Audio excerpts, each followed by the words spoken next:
Damkar hingga Senin siang masih berusaha memadamkan api yang menghanguskan pabrik sandal di Cipondoh, Kota Tangerang, Banten.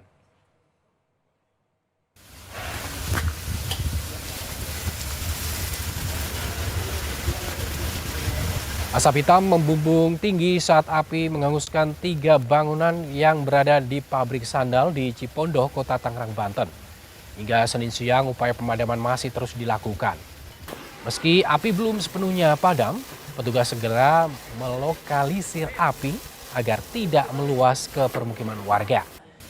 Tidak ada korban jiwa dalam peristiwa ini.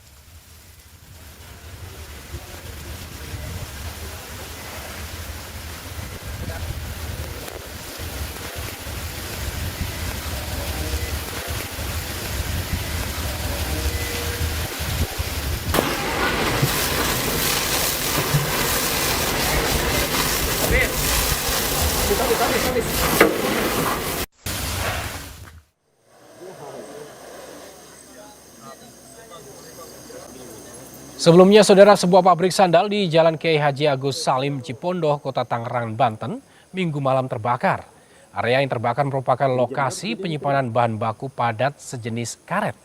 Banyaknya bahan yang mudah terbakar membuat api dengan cepat membesar dan sulit untuk dipadamkan.